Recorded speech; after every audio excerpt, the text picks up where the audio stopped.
Hi, I'm Mark Simon and welcome to my childhood home. But it's actually more than my childhood home. This is also where my family and I were attacked after the big attack at the back of Bammel.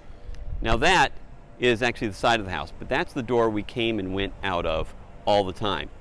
So after the big attack, if you follow me down this way,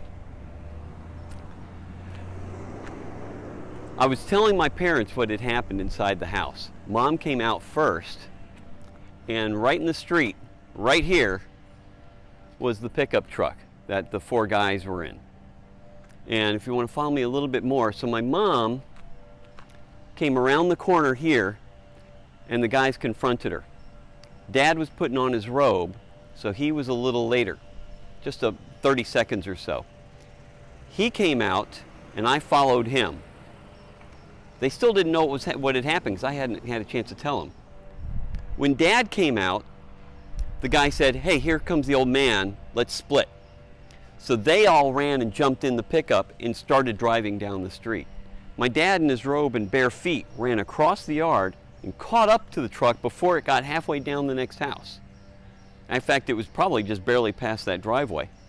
And he grabbed Steve under his arms, actually under his left arm, but grabbed him and lifted him out with one arm and planted him right here in front of the sidewalk and wouldn't let him go.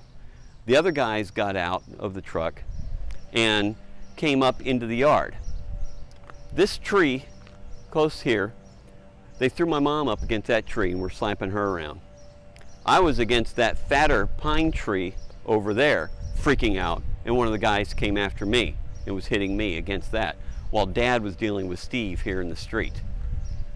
Now our neighbors heard the commotion, and if you see this house over here, that's where the O'Briens lived. The eldest girl, Corrine, her boyfriend, came out swinging a pipe. And it was him and my family together finally got the guys to leave. And the cop showed up about 5 minutes after that.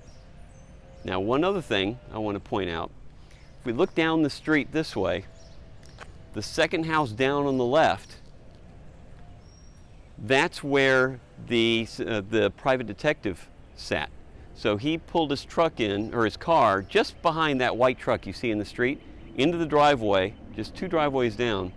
He parked there, and that's where he was watching our house for a few weeks. So he could get a great view of both streets. And during all this, we were bunkered in for months, scared of what was going to happen next. But this is where all the big attacks happened, right here at my childhood home.